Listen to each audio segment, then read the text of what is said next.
और अब खबरें तफसील से। बीजेपी लीडर मनजिंदर सिंह सिरसा ने वजीर आला अरविंद केजरीवाल के खिलाफ तिलक नगर थाने में शिकायत दर्ज कराई है। सिरसा का इल्जाम है कि वोटरों को कॉल करके बीजेपी के खिलाफ अफवाह फैलाई जा रही है। हमारी नुमाइंदा रचना ने मनजिंदर सिंह से बातचीत की।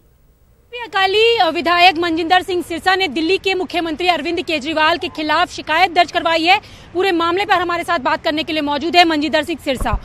सिरसा जी, आपने तिलक मार्ग थाने में एक शिकायत दर्ज करवाई है, क्या कुछ आरोप लगाए उस शिकायत में?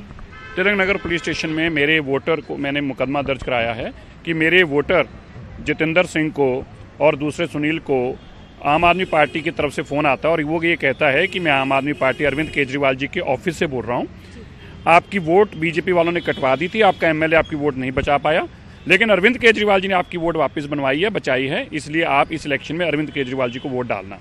इसके लिए मैंने उनके ऊपर क्रिमिनल मुकदमा दर्ज कराया। ये एक इंड्यूसमेंट है। सर, अगर वोटर्स को करने की बात यहाँ पर हो रही है तो जिस तरीके से अगर हम देखें तो आम आदमी पार्टी लगातार बीजेपी पर आरोप लगा रही है वोट कटवाने को लेकर। इसको लेकर एक ऑडियो क्लिप भी जारी की गई थी। तो आखिरकार ये मसला इतना ज्यादा तूल पकड़ता क्यों नजर आ रहा है? क्योंकि 4 साल का अरविंद केजरीवाल का फेलियर है।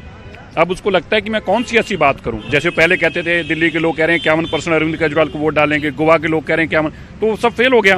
अब उन्होंने एक नया रास्ता निकाला, अगली बार इससे नया निकालेंगे। तो अरविंद केजरीवाल का सारा केवल झूठ बोलना, फ्रॉड करना, इस मानसिकता से वोट को ग्रैब करता है। सर, बस एक आखिरी सवाल ये है कि सूत्रों के हवाले से ये बताया जा रहा है दिल्ली के जितने भी 7 सांसद हैं उन लोगों की रैंकिंग की जाएगी और उसके आधार पर तय होगा कि आगे वो टिकट होगी या नहीं होगी। तो इस बात में कितनी सच्चाई है और क्या कुछ है ये? देखिए, तो बीजेपी बता सकती है। मेरे को पार्टी के बारे में बहुत कम जानकारी है। ये अखबारों में हमने पढ़ा है कि जो डिफेंस मिनिस्टर सीतारमण जी हैं वो सबसे पूछेंगे, हमसे पूछेंगे, हम भी अपनी राय देंगे। तो आपने देखा, ये थे हमारे साथ बात करने के लिए मनजिंदर सिंह सिरसा, जिनका कहना है कि जिस तरीके से अरविंद केजरीवाल उनके वोटर्स को गुमराह कर रहे हैं, इसको लेकर शिकायत दर्ज कराई गई है और उनको उम्मीद है कि जल्द से जल्द इस पूरे मामले पर FIR दर्ज होगी। कैमरा पर्सन गौरव के साथ में रचना, न्यूज़ 18 दिल्ली। मरकजी वजीर मुख्तार अब्बास नकवी ने हज 2019 की तैयारियों का मुंबई हज हाउस में जायजा लिया। नकवी ने कहा कि सफर हज पर जाने वाले आज़मीन हज की खिदमत के लिए 700 अफराद को तरबियत दी जाएगी। उन्होंने बताया कि हज के लिए GST 18% से कम करके 5% किया गया है। मुख्तार अब्बास ने उम्मीद जताई कि इस मरतबा आज़मीन हज की तादाद गुज़िश्ता साल से ज्यादा होगी। हज 2019 हज 2019 की तैयारियां और प्रिपरेशन हज कमेटी ऑफ इंडिया, हमारा जो काउंसलेट जनरल है सऊदी अरब में और मिनिस्ट्री ऑफ माइनॉरिटी अफेयर्स ने मिल करके लगभग 3 महीने पहले पूरे हज की तैयारियों की प्रक्रिया प्रोसेस शुरू किया। और हम लोगों की शुरू से एक कोशिश रही है कि पूरे के पूरे हज की जो प्रोसेस है, प्रक्रिया है, उसमें बिचौलियों की भूमिका को खत्म किया जाए।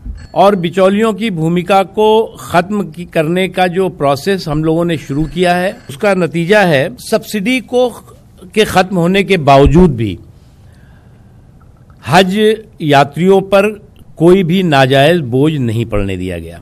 और इस बार खुशी की बात है कि जो GST 18% थी हज यात्रा पर, वो GST अब 5% हुई है। और जिसका नतीजा है कि कई ऐसे एम्बार्केशन पॉइंट हैं जिस एम्बार्केशन पॉइंट से कि बहुत बड़े तादाद में जो हज यात्री हैं उनको राहत मिलेगी।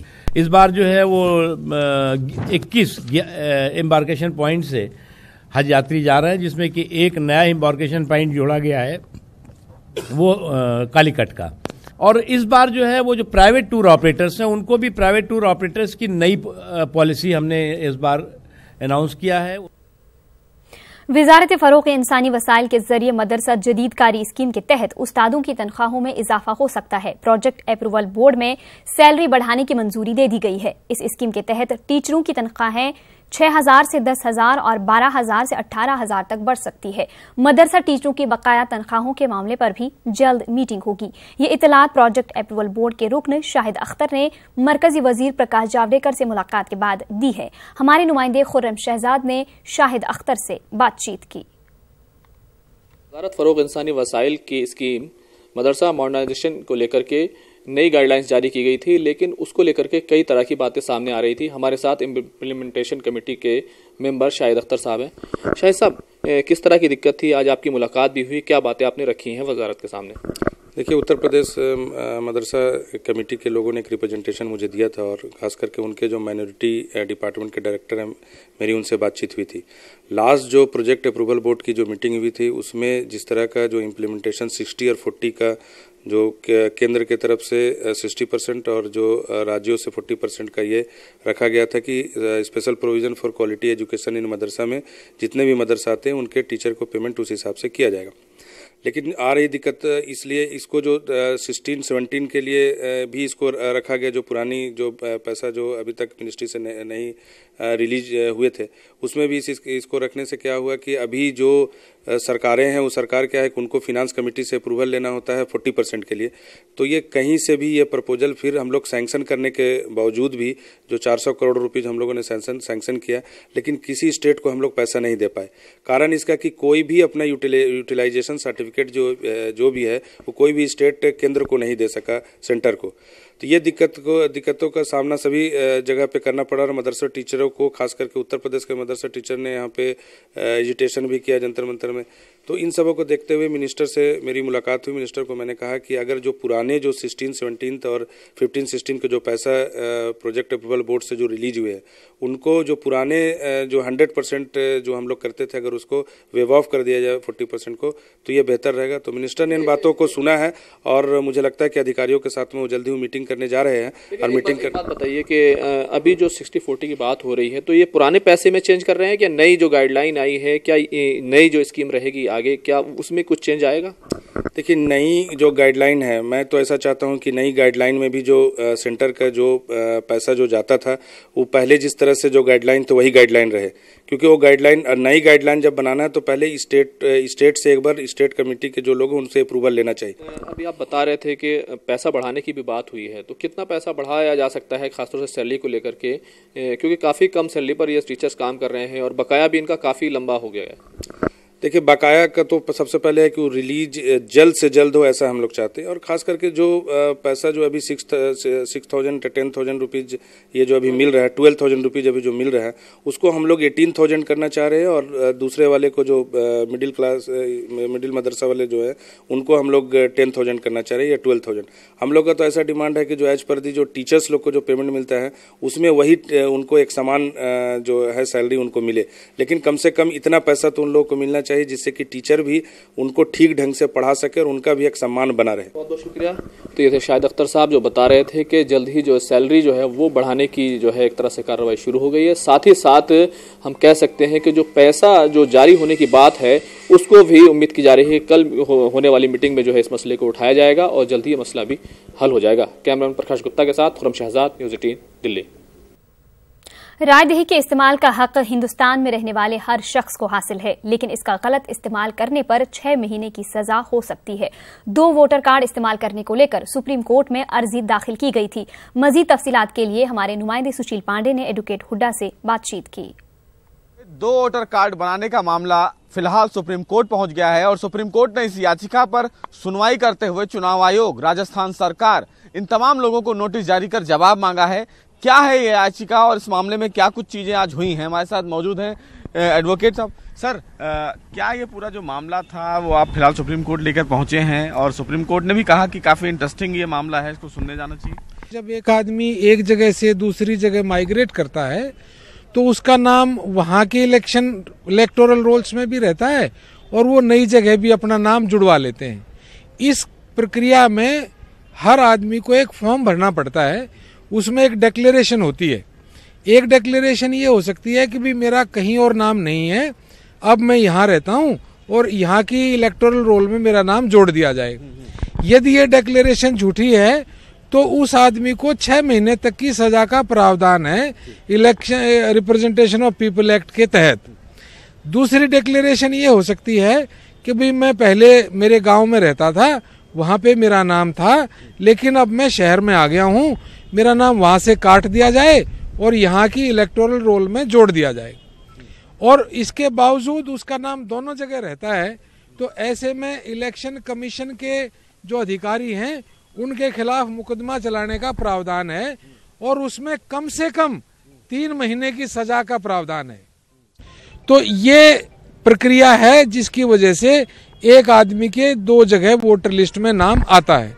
हमारी एक गुहार और है इसमें कि कुछ लोगों के खिलाफ तो मुकदमा चलाना चाहिए और बाकी एक एडवर्टीजमेंट कैंपेन चलाना चाहिए इलेक्शन कमीशन को, ये कहते हुए कि भाई जिसके 2 जगह नाम है वो स्वयं इलेक्शन कमीशन में आकर अपने नाम कटवा लें, अन्यथा उनके खिलाफ मुकदमा चलाया जा सकता है। सर किसको किसको इस मामले में नोटिस हुआ है और नेक्स्ट डेट ऑफ हियरिंग क्या होगी? इसमें chief election commission of India, election commission of Rajasthan और स्टेट ऑफ राजस्थान, इन तीनों को नोटिस हुआ है। दस्ती नोटिस का हमें लाभ दे दिया गया है थ्रू दी एडवोकेट, और इसको 6 हफ्ते के बाद इसको सुनवाई हो जाएगी। तो फिलहाल अब इस पूरे मामले की सुनवाई 6 हफ्ते के बाद होगी, लेकिन सुप्रीम कोर्ट में फिलहाल याचिका दाखिल कर साफ तौर से यह कहा गया है कि जिन लोगों के नाम फिलहाल 2 वोटर आईडी कार्ड में हैं, उनके लिए कहीं ना कहीं अब मुकदमा चलाया जाए, ऐसी याचिका है। और अब इस पूरे मामले में चुनाव आयोग को नोटिस भी जारी कर दिया गया है। तो देखना यह होगा कि चुनाव आयोग इस पूरे मामले में अपना क्या कुछ जवाब सुप्रीम कोर्ट में दाखिल करता है। कैमरामैन गौरव के साथ सुशील पांडे, न्यूज़ 18 दिल्ली। अलीगढ़ मुस्लिम यूनिवर्सिटी शोबे तारीख के ज़ेर एहतिमाम एक कौमी सेमिनार का इनकाद अहद वुस्ता में टकराव और ताउन के मौजू पर मुनाकिद किया गया, जिसमें मारूफ मौरिख और प्रोफेसर इरफान हबीब ने बतौर मेहमान खुसूसी शिरकत की। सेमिनार में अहद वुस्ता में अफराद के दरमियान टकराव और ताउन पर तबादुल ख्याल किया गया और कहा गया कि अहद वुस्ता के दौर को लेकर आज जिस तरह के गलत फहमियां पनप रही हैं, ये सेमिनार इसको बहुत हद तक दूर करने में मुआविन साबित होगा। सेमिनार में यूनिवर्सिटी के vice chancellor professor Tariq Mansoor के अलावा मुल्क भर से आए मौरिख मौजूद रहे।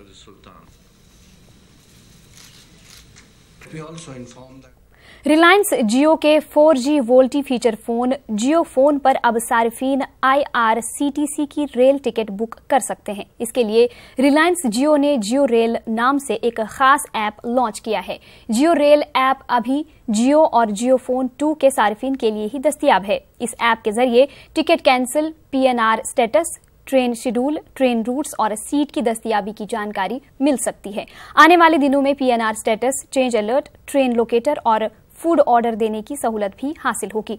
टिकट बुकिंग की अदायगी के लिए सार्फिन डेबिट कार्ड, क्रेडिट कार्ड या ई-वैलेट का इस्तेमाल कर सकते हैं। रिलायंस जियो रेलवे का ऑफिशियल सर्विस प्रोवाइडर है और इस ऐप के जरिए सार्फिन को टिकट बुकिंग के लिए लंबी लाइन और एजेंट से निजात मिलेगी।